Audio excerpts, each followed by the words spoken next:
President of the United States.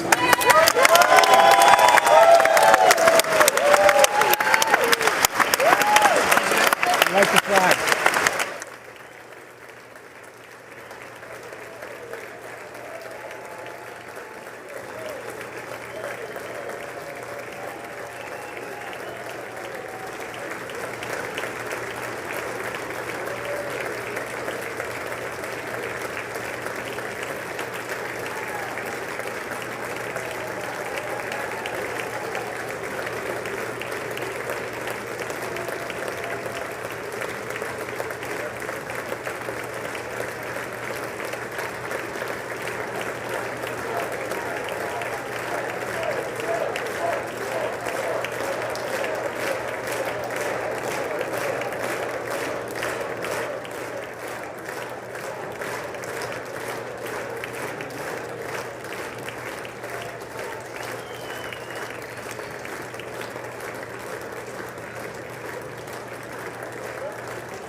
Members of Congress, I have the high privilege and distinct honor of presenting to you the President of the United States.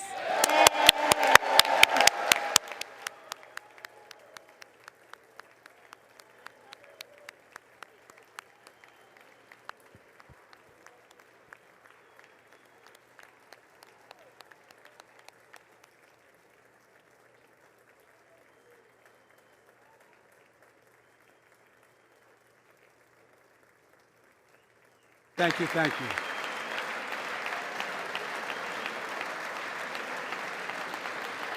Thank you all very much. Thank you, General. Thank you. Thank you. Thank you all very, very much. Thank you. Please. Thank you so much.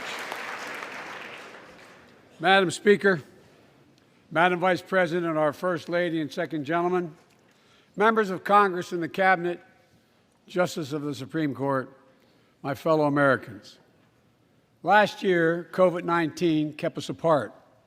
This year, we're finally together again. Tonight,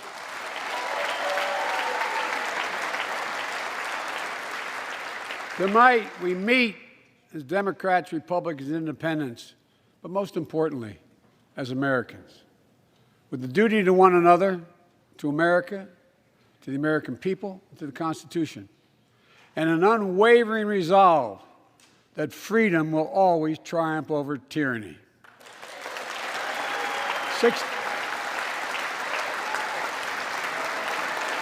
Thank you.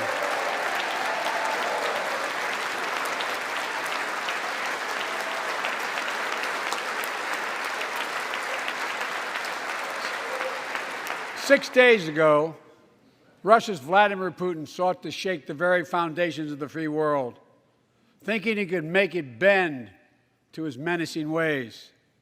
But he badly miscalculated.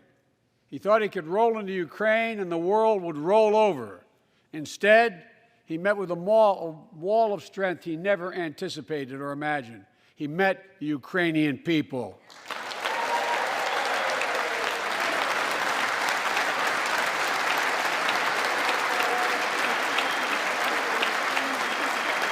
From President Zelensky to every Ukrainian, their fearlessness, their courage, their determination literally inspires the world.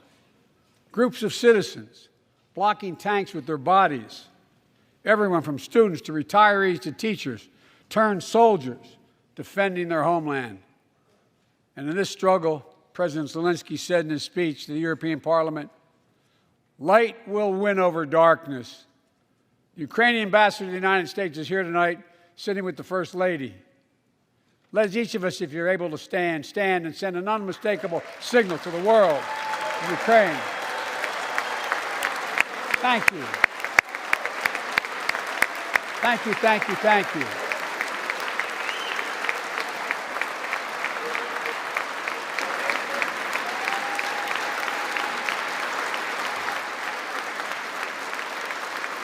She's bright, she's strong, and she's resolved.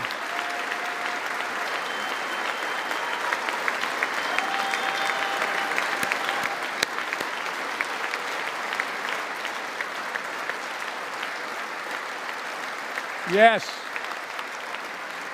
we, the United States of America, stand with the Ukrainian people.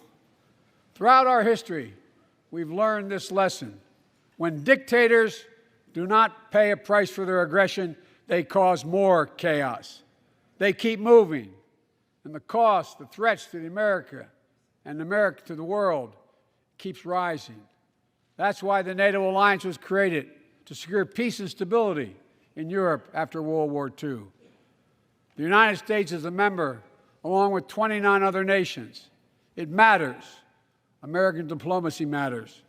American resolve matters.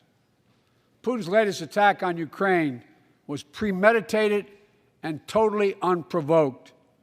He rejected repeated efforts at diplomacy. He thought the West and NATO wouldn't respond. He thought he could divide us at home, in this chamber, in this nation. He thought he could divide us in Europe as well. But Putin was wrong. We are ready. We are united, and that's what we did. We stayed united.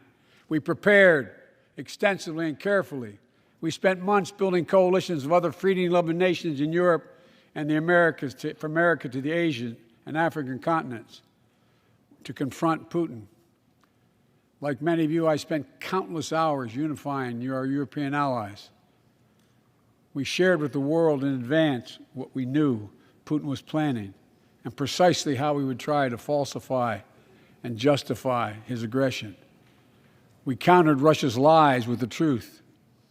And now that he's acted, the free world is holding him accountable, along with 27 members of the European Union, including France, Germany, Italy, as well as countries like the United Kingdom, Canada, Japan, Korea, Australia, New Zealand, and many others, even Switzerland, are inflicting pain on Russia and supporting the people of Ukraine. Putin is now isolated from the world more than he has ever been. Together,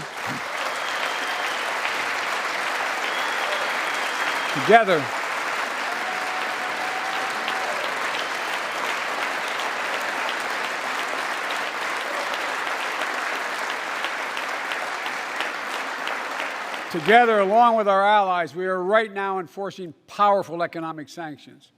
We're cutting off Russia's largest banks from the international financial system, preventing Russia's central bank from defending the Russian ruble, making Putin's $630 billion war fund worthless. We're choking Russia's access to technology that will sap its economic strength and weaken its military for years to come. Tonight, I say to the Russian oligarchs and the corrupt leaders who bilked billions of dollars off this violent regime, no more. The United States, I mean it.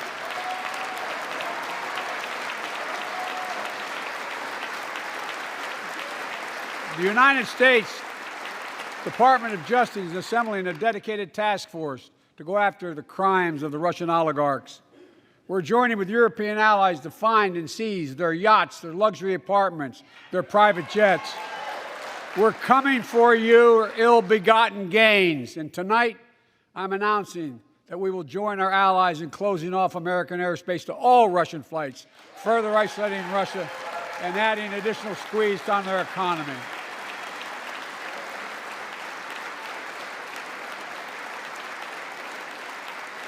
He has no idea what's coming. The ruble has already lost 30% of its value. The Russian stock market has lost 40% of its value, and trading remains suspended. The Russian economy is reeling, and Putin alone is the one to blame. Together with our allies, we're providing support to the Ukrainians in their fight for freedom. Military assistance, economic assistance, humanitarian assistance. We're giving more than $1 billion of direct assistance to Ukraine, and will continue to aid the Ukrainian people as they defend their country and help ease their suffering.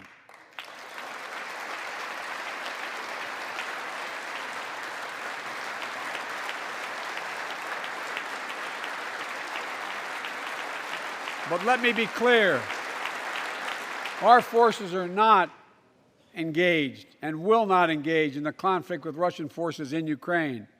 Our forces are not going to Europe to fight Ukraine, but to defend our NATO allies in the event that Putin decides to keep moving west. For that purpose, we have mobilized American ground forces, air squadrons, ship deployments to protect NATO countries including Poland, Romania, Latvia, Lithuania, and Estonia. And as I've made crystal clear, the United States and our allies will defend every inch of territory that is NATO territory with the full force of our collective power. Every single inch.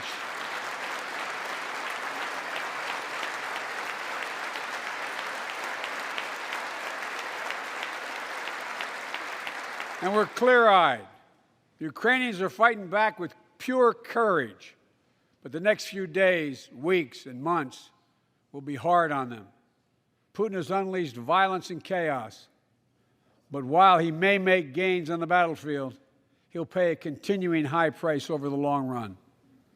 And a pound of Ukrainian people, the proud, proud people, pound for pound, ready to fight with every inch of energy they have. They've known 30 years of independence, have repeatedly shown that they will not tolerate anyone who tries to take their country backwards. To all Americans, I'll be honest with you, as I always promised I would be. A Russian dictator invading a foreign country has cost around the world. And I'm taking robust action to make sure the pain of our sanctions is targeted at the Russian economy, and that we use every tool at our disposal to protect American businesses and consumers.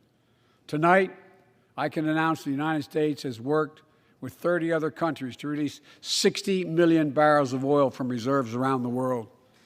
America will lead that effort, releasing 30 million barrels of our own strategic petroleum reserve. And we stand ready to do more if necessary, united with our allies. These steps will help blunt gas prices here at home, but I know news about what's happening can seem alarming to all Americans. But I want you to know we're going to be okay. We're going to be okay. When the history of this era is written, Putin's war in Ukraine will have left Russia weaker and the rest of the world stronger. While it shouldn't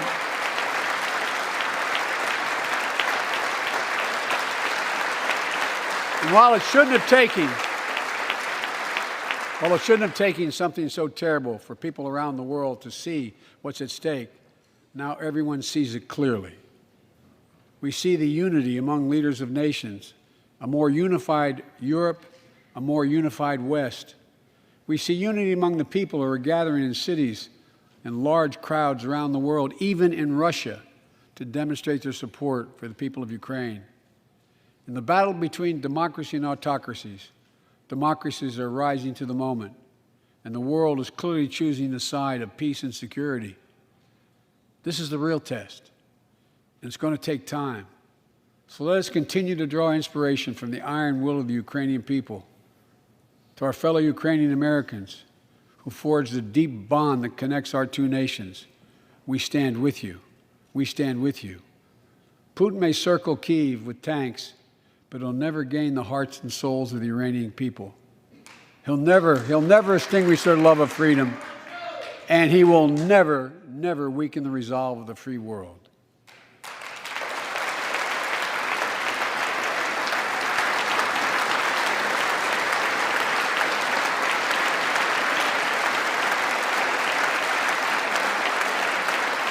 We meet tonight in an America that has lived through two of the hardest years this nation has ever faced.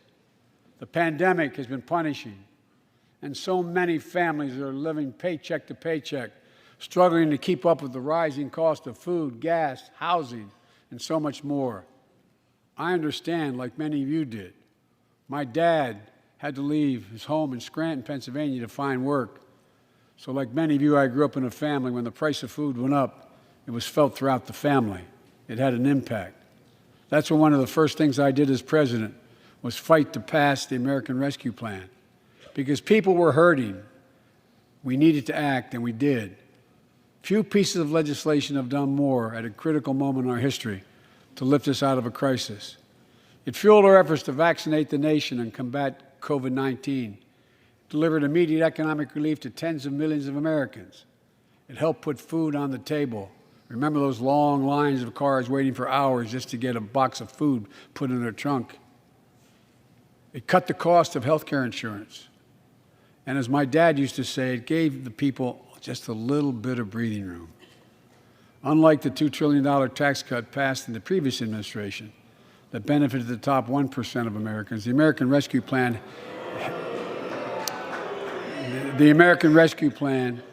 helped working people and left no one behind. Folks,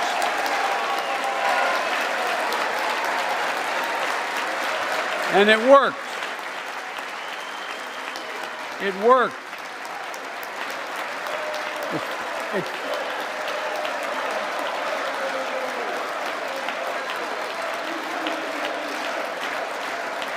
It worked. We created jobs, lots of jobs. In fact, our economy created over 6.5 million new jobs just last year. More jobs in 1 year than ever before in the history of the United States of America. The economy grew at a rate of 5.7 last year, the strongest growth rate in 40 years. And the first step in bringing fundamental change to our economy that hasn't worked for working people in this nation for too long. For the past 40 years, we were told that tax break for those at the top and benefits would trickle down and everyone would benefit. But that trickle-down theory led to a weaker economic growth, lower wages, bigger deficits, and a widening gap between the top and everyone else in nearly a century. Look, Vice President Harris and I ran for office, and I realize we have fundamental disagreements on this, but ran for office with a new economic vision for America. Invest in America, educate Americans, grow the workforce, build the economy from the bottom up and the middle out, not from the top down, because we know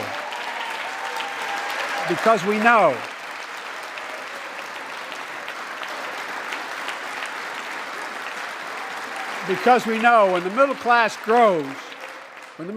grows, the poor have a way up and the wealthy do very well. America used to have the best roads, bridges, and airports on earth, and now our infrastructure is ranked 13th in the world. We won't be able to compete for the jobs of the 21st century if we don't fix it. That's why it was so important to pass the bipartisan infrastructure law. And I thank my Republican friends who joined to invest and rebuild America, the single biggest investment in history. It was a bipartisan effort, and I want to thank the members of both parties who worked to make it happen. We're done talking about infrastructure weeks. We're now talking about an infrastructure decade. And look, it's going to transform America, to put us on a path to win the economic competition of the 21st century that we face with the rest of the world, particularly China. I've told Xi Jinping it's never been a good bet to bet against the American people. We'll create good jobs for millions of Americans, modernizing roads, airports, ports, waterways, all across America. And we'll do it to withstand the devastating effects of climate change and promote environmental justice. We'll build a national network of 500,000 electric vehicle charging stations. Begin to replace the poisonous lead pipes so every child, every American has clean water to drink at home and at school. We're going to provide affordable, high-speed internet for every American, rural, suburban, urban, and tribal communities. 4,000 projects have already been announced. Many of you have announced them in your districts. And tonight, I'm announcing that this year, we will start fixing over 65,000 miles of highway and 1,500 bridges in disrepair. And folks,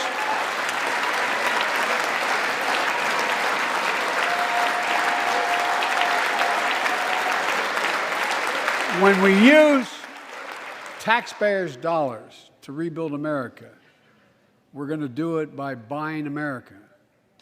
Buy American products. Support American jobs.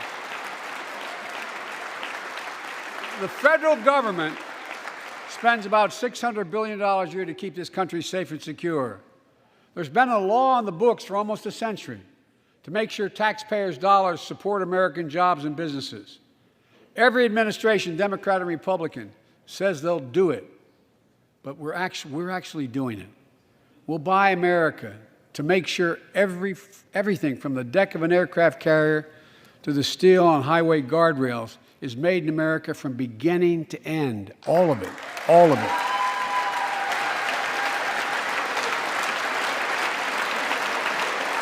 But folks, to compete for the jobs of the future, we also need a level playing field with China and other competitors. That's why it's so important to pass the Bipartisan Innovation Act sitting in Congress that will make record investments in emerging technologies and American manufacturing. We used to invest almost 2% of our GDP in research and development. We don't now. China is. Let me give you one example why it's so important to pass. If you travel 20 miles east of Columbus, Ohio, you'll find 1,000 empty acres of land. It won't look like much, but if you stop and look closely, you'll see a field of dreams, the ground on which America's future will be built. That's where Intel, the American company that helped build Silicon Valley, is going to build a $20 billion semiconductor megasite. Up to 8 state-of-the-art factories in one place, 10,000 new jobs. And in those factories, the average job about $135,000 a year. Some of the most sophisticated manufacturing in the world to make computer chips the size of a fingertip, that power the world in everyday lives, from smartphones, technology, the internet, technology is yet to be invented. But that's just the beginning. Intel CEO Pat Gelsinger, who is here tonight, I don't know where Pat is. Pat, there you go, Pat, stand up.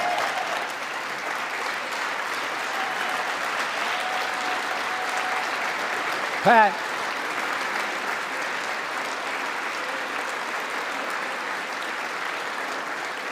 came to see me, and he told me they're ready to increase their investment from $20 billion to $100 billion.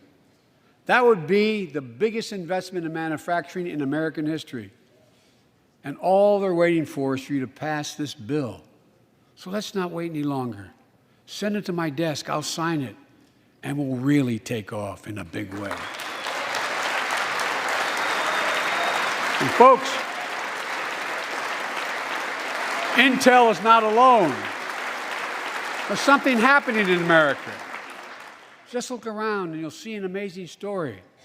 The rebirth of pride that comes from stamping products made in America. The revitalization of American manufacturing. Companies are choosing to build new factories here when just a few years ago they would have gone overseas. That's what's happening. Ford is investing $11 billion in electric vehicles, creating 11,000 jobs across the country. GM is making the largest investment in its history, $7 billion to build electric vehicles, creating 4,000 jobs in Michigan. All told, 369,000 new manufacturing jobs were created in America last year alone. Folks,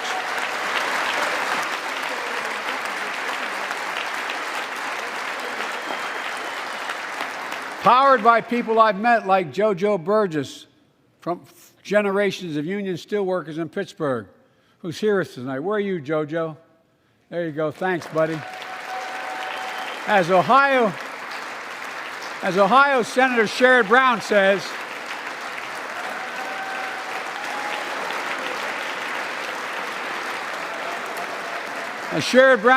it's time to bury the label Rust Belt. It's time to see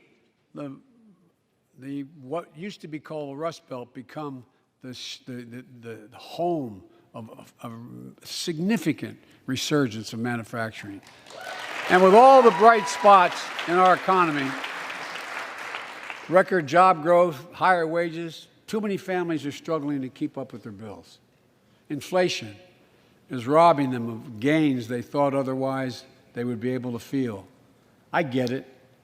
That's why my top priority is getting prices under control. Look, our economy roared back faster than almost anyone predicted, but the pandemic meant that businesses had a hard time hiring enough people because of the pandemic to keep up production in their factories.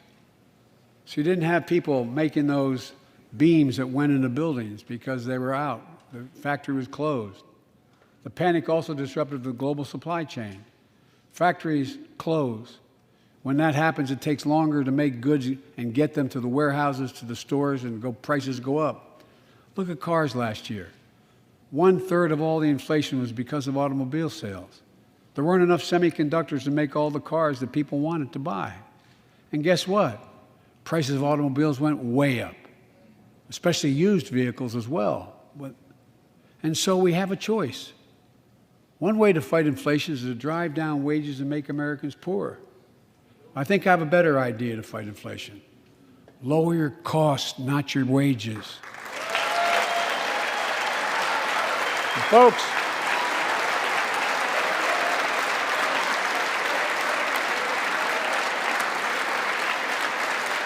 that means make more cars and semiconductors in America, more infrastructure and innovation in America, more goods moving faster and cheaper in America, more jobs where you can earn a good living in America. Instead of relying on foreign supply chains, let's make it in America. Look, economists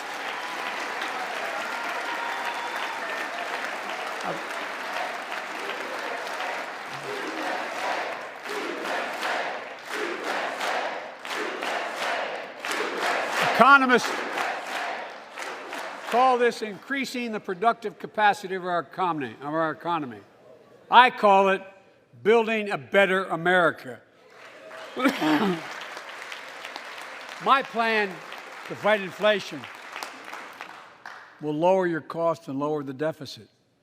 17 Nobel laureates in economics said my plan will ease long-term inflationary pressures. Top business leaders, and I believe most Americans support the plan. And here's the plan. First, cut the cost of prescription drugs. We pay more for the same drug produced by the same company in America than any other country in the world. Just look at insulin. 1 in 10 Americans has diabetes. In Virginia, I met a 13-year-old boy, the handsome young man standing up there, Joshua Davis. He and his dad both have type 1 diabetes, which means they need insulin every single day. Insulin costs about $10 a vial to make. That's what it costs the pharmaceutical company. But drug companies charge families like Joshua and his dad up to 30 times that amount. I spoke with Joshua's mom. Imagine what it's like to look at your child who needs insulin to stay healthy and have no idea how in God's name you're going to be able to pay for it. what it does to your family, but what it does to your dignity, your ability to look your child in the eye, to be the parent you expect yourself to be. I really mean to think about that. That's what I think about. You know, yesterday, Joshua's here tonight, but yesterday was his birthday. Happy birthday, buddy, by the way. For Joshua and 200,000 other young people with type 1 diabetes, let's cap the cost of insulin at $35 a month so everyone can afford it. And drug companies will do very, very well, their profit margin. While we're at it, I know we have great disagreements on this floor with this. Let's let Medicare negotiate the price of prescription drugs.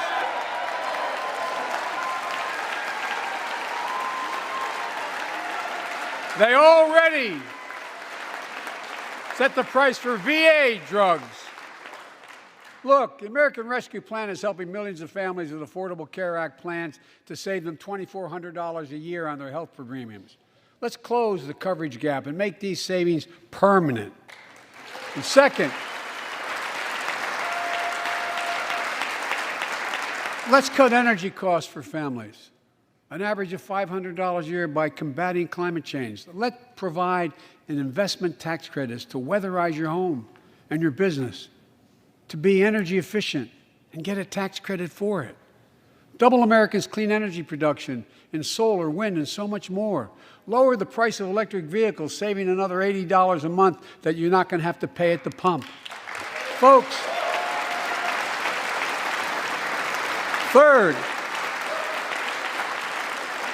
the third thing we can do to change the standard of living for hardworking folks is cut the cost of child care.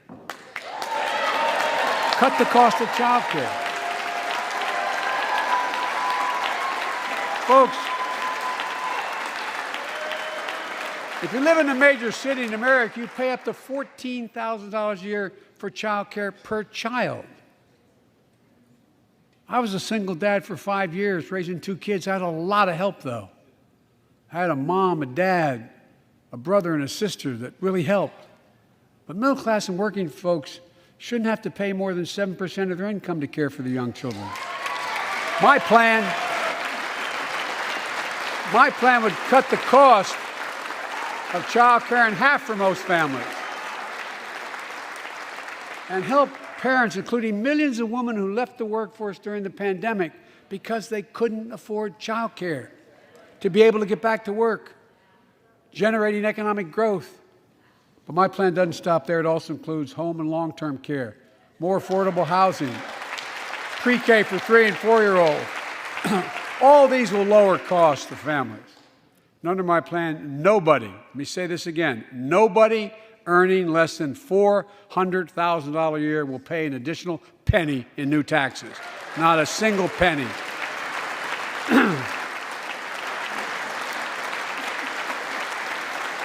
I may be wrong, but my guess is if we took a secret ballot in this floor, that we'd all agree that the present tax system ain't fair. We have to fix it. I'm not looking to punish anybody, but let's make corporations and wealthy Americans start paying their fair share. Look, last year,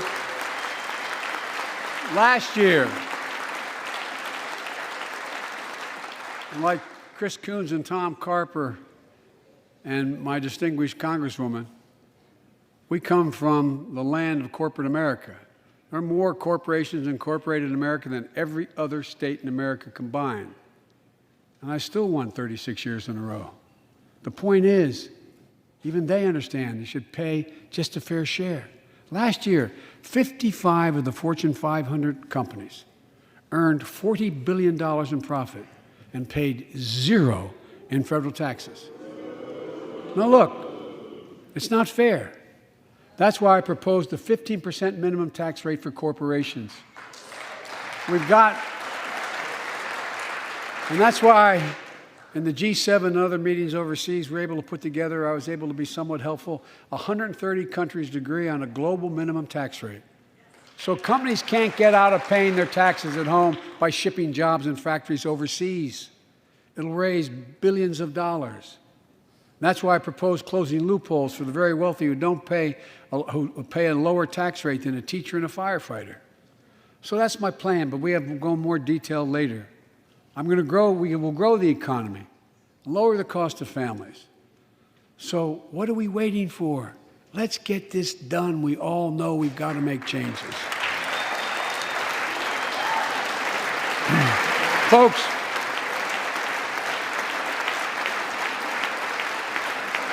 and while you're at it, confirm my nominees for the Federal Reserve, which plays a critical role in fighting inflation.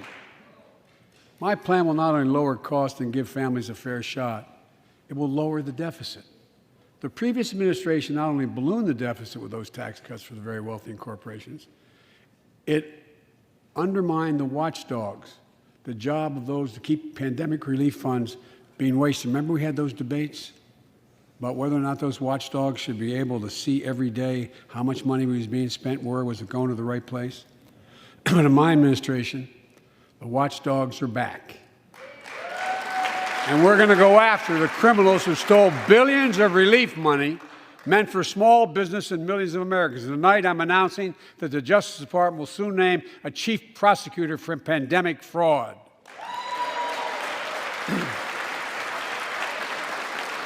And look,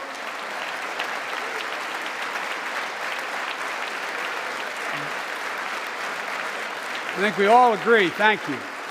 By the end of this year, the deficit will be down to less than half of what it was before I took office. The only president ever to cut the deficit by more than $1 trillion in a single year. Lowering your cost also meant demanding more competition. I'm a capitalist, but capitalism without competition is not capitalism. Capitalism without competition is exploitation. It drives up profits. And corporations have to compete. Their profits go up and your prices go up when they don't have to compete. Small businesses and family farmers and ranchers, I need not tell some of my Republican friends from those states. Guess what? You got 4 basic meat packing facilities. That's it. You play with them or you don't get to play at all. And you pay a hell of a lot more. A hell of a lot more because there's only 4. See what's happening with ocean carriers moving goods in and out of America.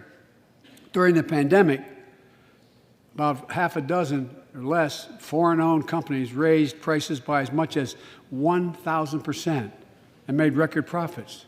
Tonight, I'm announcing a crackdown on those companies overcharging American businesses and consumers. And folks,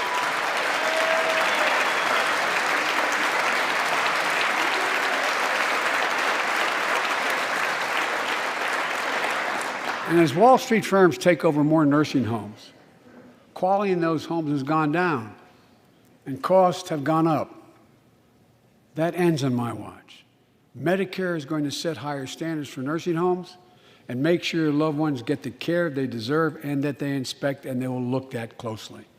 We're also going to cut costs to keep the economy going strong and giving workers a fair shot, provide more training and apprenticeships, hire them based on skills, not just their degrees. Let's pass the Paycheck Fairness Act and paid leave. Raise the minimum wage to $15 an hour and extend the child tax credit so no one has to raise a family in poverty. Let's increase Pell Grants, increase our historic support for HBCUs, and invest in what Jill, our First Lady who teaches full-time, calls America's best-kept secret, community colleges. Look, let's pass the PRO Act. When a majority of workers want to form a union, they shouldn't be able to be stopped.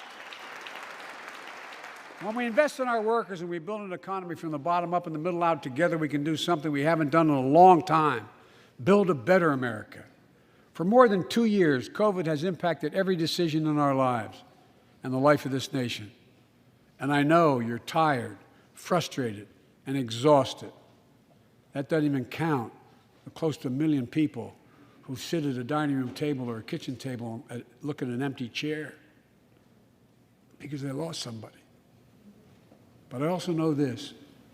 Because of the progress we've made, because of your resilience and the tools that we have been provided by this Congress.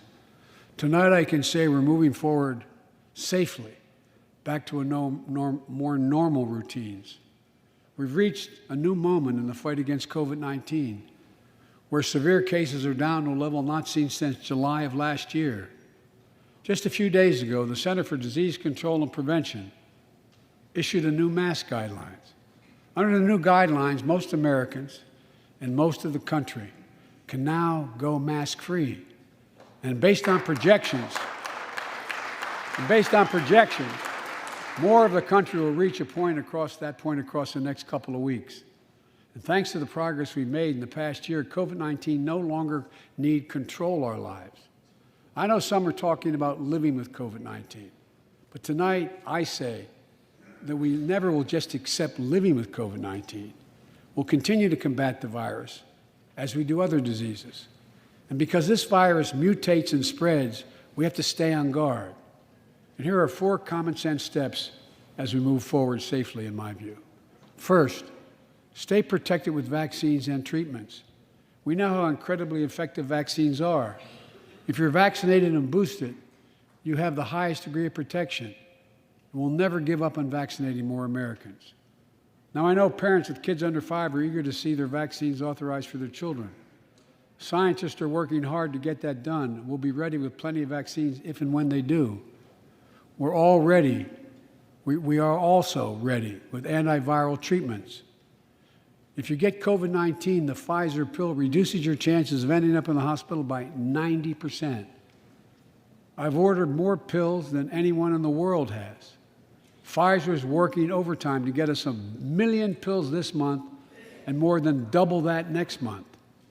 And now we're launching the Test to Treat initiative. So people can get tested at a pharmacy, and if they prove positive, receive the antiviral pills on the spot at no cost. And folks, if you're immunocompromised or have some other vulnerability, we have treatments and free high-quality masks. We're leaving no one behind or ignoring anyone's needs as we move forward. On testing, we've made hundreds of millions of tests available, and you can order them for free to your doorstep. And we've already ordered free tests. If you already ordered free tests tonight, I'm announcing you can order another group of tests. Go to covidtest.gov starting next week, and you can get more tests. Second, we must prepare for new variants.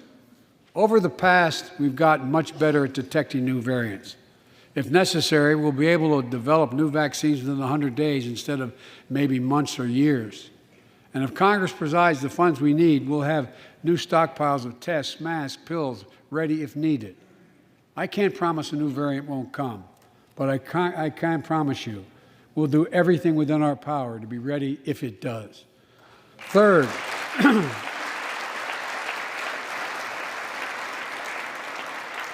we can end the shutdown of schools and businesses. We have the tools we need. It's time for America to get back to work and fill our great downtowns again with people. People working from home can feel safe and begin to return to their offices. We're doing that here in the federal government. The vast majority of federal workers will once again work in person. Our schools are open. Let's keep it that way. Our kids need to be in school.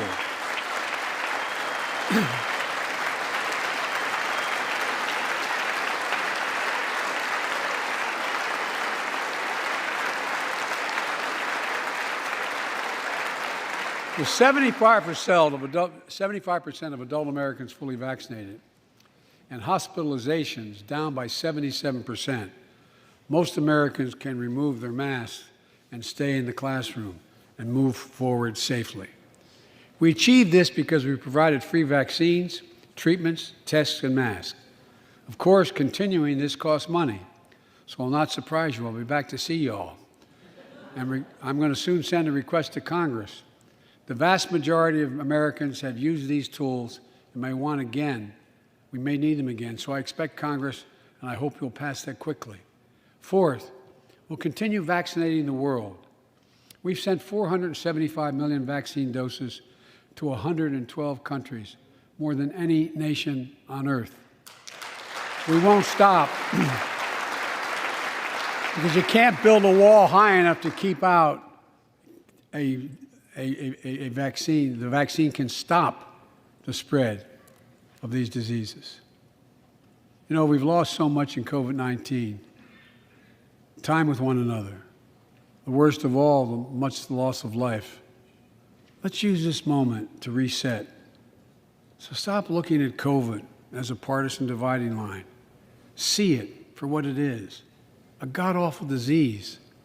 Let's stop seeing each other as enemies and start seeing each other for who we are, fellow Americans. Look,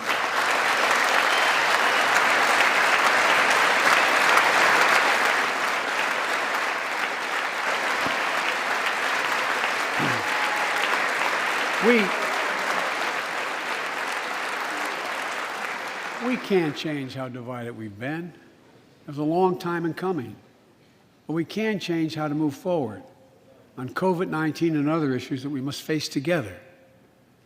I recently visited New York City Police Department days after the funerals of Officer Wilbur Mora and his partner, Officer Jason Rivera.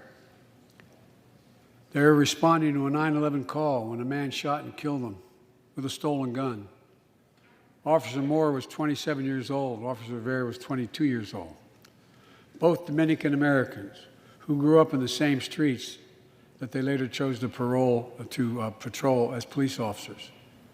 I spoke with their families, and I told them that we were forever in debt for their sacrifices and will carry on their mission to restore the trust and safety of every community deserves.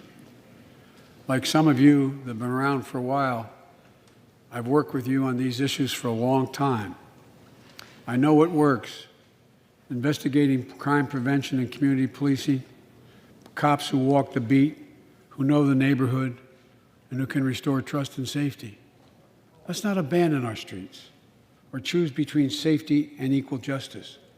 Let's come together and protect our communities, restore trust, and hold law enforcement accountable. That's why the Justice Department has required body cameras, banned chokeholds, and restricted no-knock warrants for its officers. That's why the American Rescue Plan that you all provided $350 billion that cities, states, and counties can use to hire more police, invest in more proven strategies.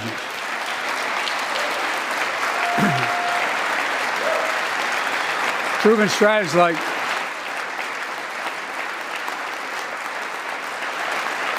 strategies like community violence interruption, trusted messengers, breaking the cycle of violence and trauma, and giving young people some hope. We should all agree the answer is not to defund the police. It's to fund the police. Fund them.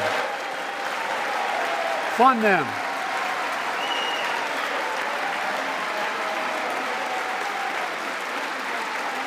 Fund them with resources and training.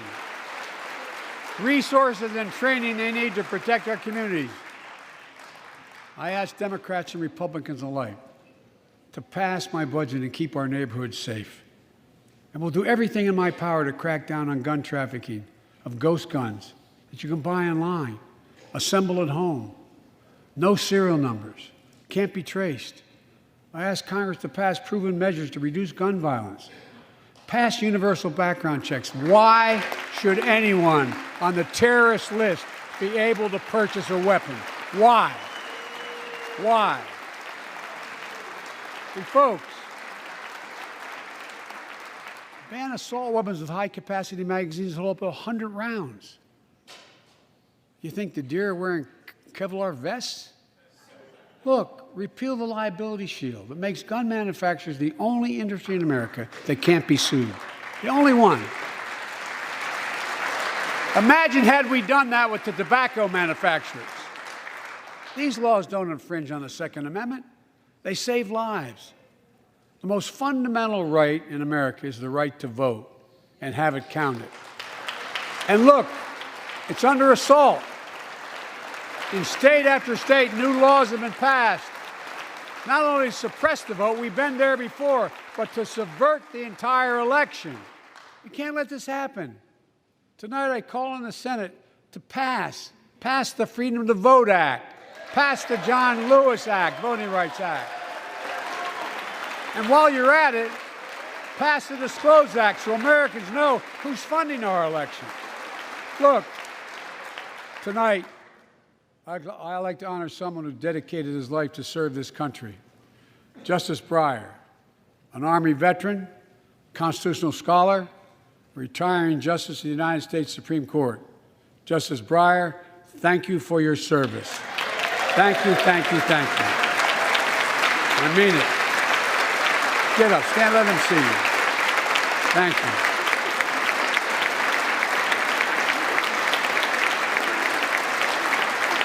And we all know, no matter what your ideology, we all know one of the most serious constitutional responsibility a president has is nominating someone to serve on the United States Supreme Court. As I did 4 days ago, I've nominated the Circuit Court of Appeals, Ketanji Brown Jackson, one of our nation's top legal minds, who continue in Justice Breyer's legacy of excellence. A former top litigator in private practice, a former federal public defender, from a family of public school educators and police officers. She's a consensus builder. Since she's been nominated, she's received a broad range of support, including the Fraternal Order of Police and former judges supported by Democrats and Republicans. Folks, if we're to advance liberty and justice, we need to secure our border and fix the immigration system.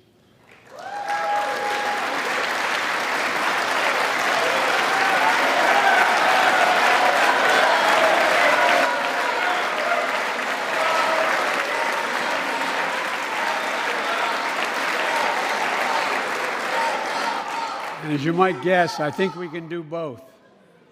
At our border, we've installed new technology like cutting-edge scanners to better detect drug smuggling. We've set up joint patrols with Mexico and Guatemala to catch more human traffickers. We're putting in place dedicated immigration judges in a significant larger number so families fleeing persecution and violence can have their cases heard faster, and those who don't legitimately hear can be sent back. We're screening, we're securing commitments and supporting partners in South and Central America to host more refugees and secure their own borders. We can do all this while keeping lit the torch of liberty that has led a generation of immigrants to this land, my forebears and many of yours. Provide a pathway to citizenship for dreamers, those with temporary status, farm workers, essential workers. Revise our laws so businesses have workers they need and families don't wait decades to reunite. It's not only the right thing to do, it's economically smart thing to do. That's why the immigration reform is supported by everyone from labor unions to religious leaders to the U.S. Chamber of Commerce. Let's get it done once and for all. Folks,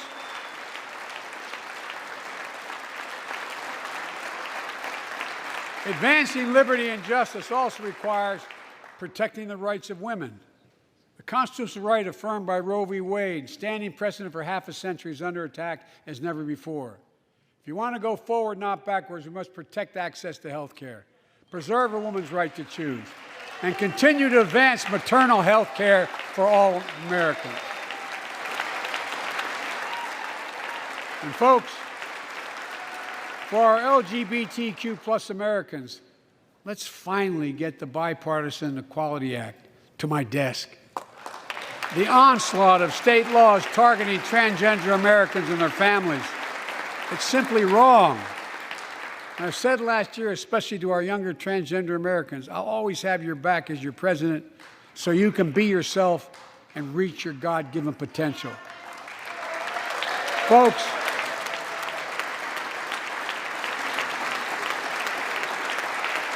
as I've just demonstrated, while it often appears we do not agree, and that we do agree on a lot more things than we acknowledge. I signed 80 bipartisan bills into law last year, from preventing government shutdowns, to protecting Asian Americans from still too common hate crimes, to reforming military justice, and will soon be strengthening the Violence Against Women Act that I first wrote 3 decades ago. And it's important. It's important for us to show the nation we can come together and do big things. So tonight I'm offering a unity agenda for the nation. 4 big things we can do together, in my view. First, beat the opioid epidemic. There's so much we can do. Increase funding for prevention, treatment, harm reduction, and recovery. Get rid of outdated rules and stop doctors that stop doctors from prescribing treatments. Stop the flow of illicit drugs by working with state and local law enforcement to go after the traffickers. And if you're suffering from addiction, you should know you're not alone. I believe in recovery, and I celebrate the 23 million Americans in recovery. Second, let's take on mental health, especially among our children whose lives and education have been turned upside down. The American Rescue Plan gave schools money to hire teachers and help students make up for lost learning. I urge every parent to make sure your school does just that. They have the money. We can all play a part. Sign up to be a tutor or a mentor. Children were also struggling before the pandemic: bullying, violence, trauma, and the harms of social media. As Frances Haugen, who is here tonight with us, has shown, we must hold social media platforms accountable for the national experiment they're conducting on our children for profit.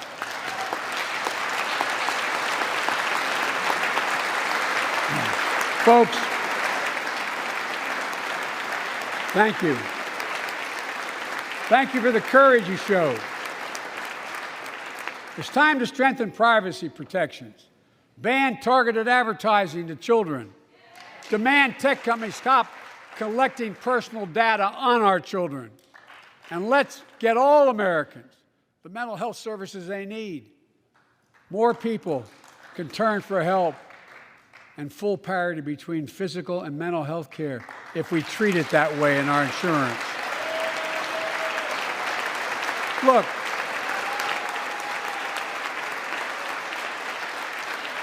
the third piece of that agenda is support our veterans. Veterans are the backbone and the spine of this country. They're the best of us. I've always believed that we have a sacred obligation to equip those we send to war and care for those in their family when they come home.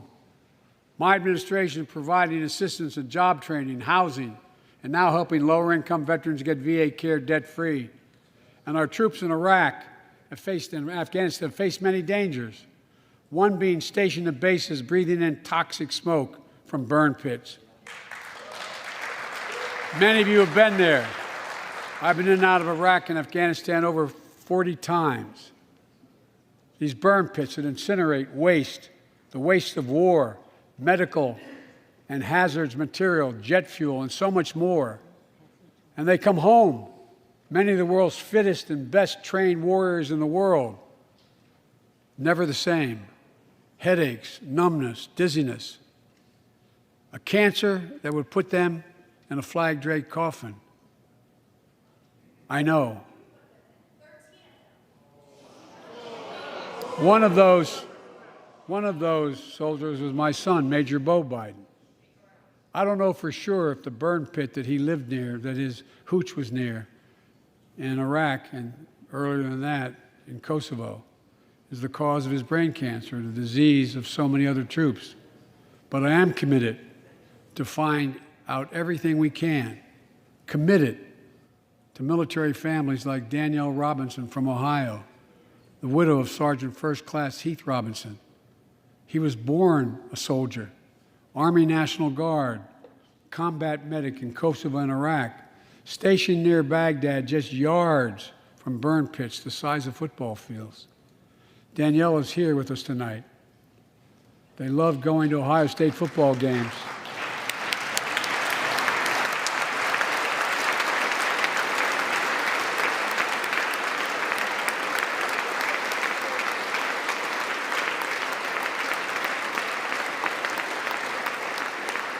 And he loved building Legos with their daughter. But cancer from prolonged exposure to burn pits ravaged Heath's lungs and body. Danielle says Heath was a fighter to the very end. He didn't know how to stop fighting, and neither did she. Through her pain, she found purpose to demand that we do better. Tonight, Danielle, we are going to do better. The VA is pioneering new ways of linking toxic exposure to disease, already helping more veterans get benefits. And tonight, I'm announcing we're expanding eligibility to veterans suffering from 9 respiratory cancers. I'm also calling on Congress to pass a law to make sure veterans devastated by toxic exposure in Iraq and Afghanistan finally get the benefits and the comprehensive health care they deserve.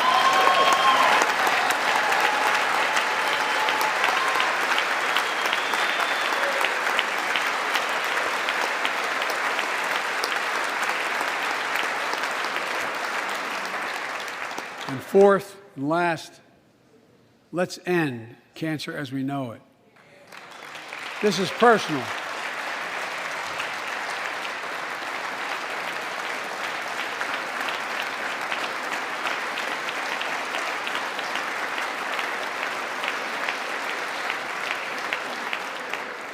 This is personal to me and to Jill and to Kamala and so many of you. So many of you have lost someone you love. Husband, wife, son, daughter, mom, dad. Cancer is the #2 cause of death in America, second only to heart disease. Last month, I announced the plan to supercharge the cancer moonshot that President Obama asked me to lead 6 years ago. Our goal is to cut cancer death rates by at least 50% over the next 25 years, and I think we can do better than that. Turn cancers from death sentences into treatable diseases. More support for patients and their families. To get there, I call on Congress to fund what I call ARPA-H, Advanced Research Projects Agency for Health, patterned after DARPA in the Defense Department.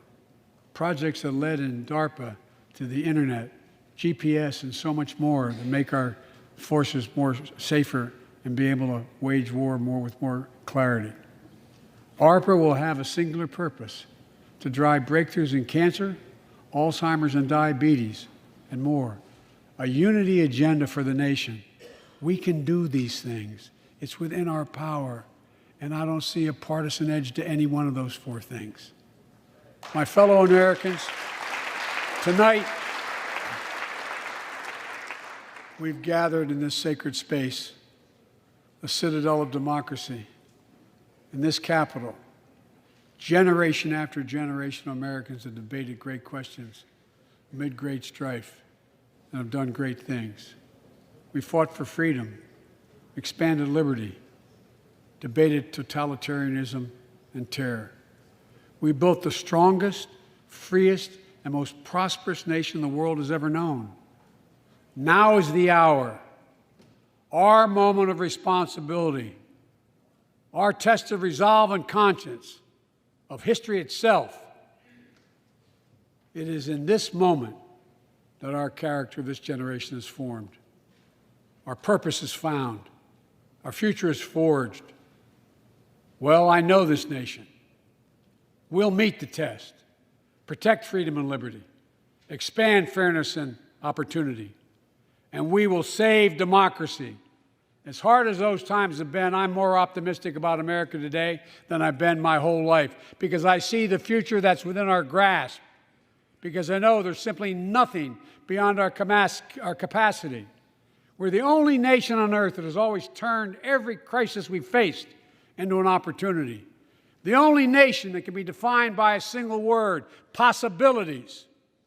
So on this night, on our 245th year as a nation, I've come to report on the state of the nation, the State of the Union. And my report is this: the State of the Union is strong because you, the American people, are strong. We are stronger today. We are stronger today than we were a year ago. And we'll be stronger a year from now than we are today. This is our moment. to meet and overcome the challenges of our time. And we will, as one people, one America, the United States of America. God bless you all, and may God protect our troops. Thank you. Go get him.